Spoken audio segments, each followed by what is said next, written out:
It was a hot summer night. It was either July or August.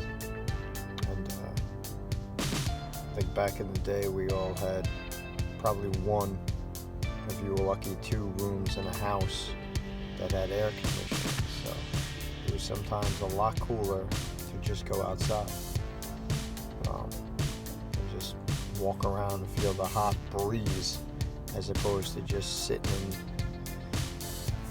in the heat in your room.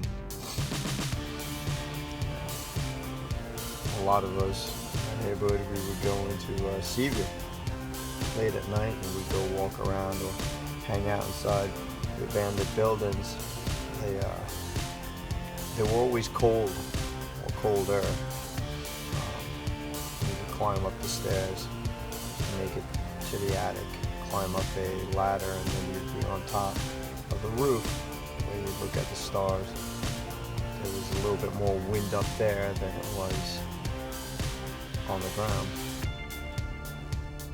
One of those nights, we wound up going into Seaview. There was probably about like 6 or 7 of us. I think in the party was my brother, one of my cousins, and probably four of my friends. We wound up going into this one building that we called the 3-story building. We weren't too inventive with the names or the descriptions that we gave these buildings, but that was our home base. That building we knew every inch of. We would even demonstrate how good we knew that building by going in the building pitch black and making our way up to the attic, which we would then, I guess there would be illumination coming from if the moon was out, coming through the hole in the roof that would allow you to crawl back up on top, and then you would stand up there arms stretched and you would see the silhouette of somebody up on the roof. And these buildings, we call them 3-story buildings, or we call this one a 3-story building, but in reality the building by residential house standards would probably be 6, maybe 7 stories high. This was an old colonial building with huge stone, just a tremendous sight to see. Back to the story. We would go up the stairs and hold a candle just to make it more creepy, and you would be able to see, if you were positioned just right, the windows that would be up each flight of steps. And when you got to the top, you would have to blow the candle out, was one of the games, and then you would have to make your way back down the stairs in the dark.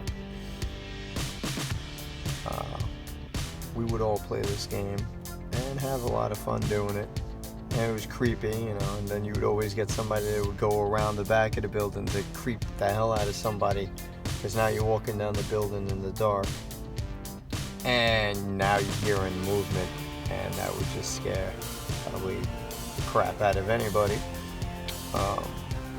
So we would, at the end, we would all hang out in front of the building, and then there was a loading dock that we would go in. That was our main entrance into the building.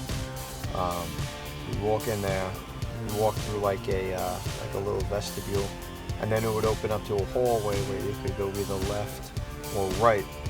If you went straight ahead, there would be a wall, but if you went towards the left, it would open up a little bit into another room. That would be like an elevator lobby. When we were all in there,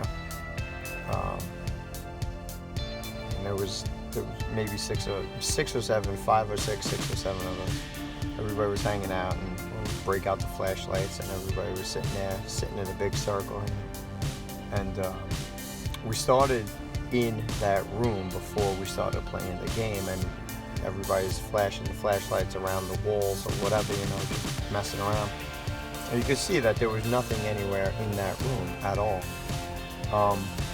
we all went up to the attic, went onto the roof. We were all hanging out, staring at the sky, looking at, you'd see satellites, you'd see planes, you'd see, probably see numerous things you couldn't explain, but I'm thinking most of those things were either satellites or planes.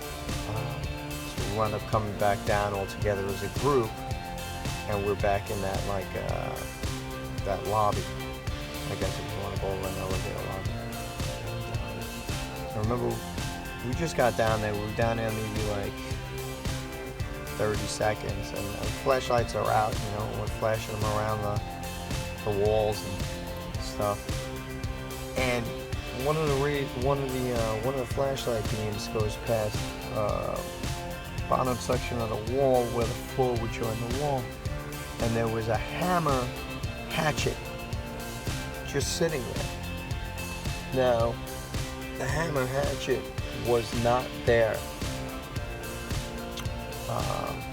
Obviously, when we were down there earlier, because somebody would have picked it up and be like, "Wow, that's really awesome."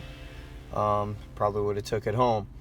But when we saw it, it didn't take anyone to tell anybody else to get the hell out of there. Luckily, I think it was either me or it was my brother.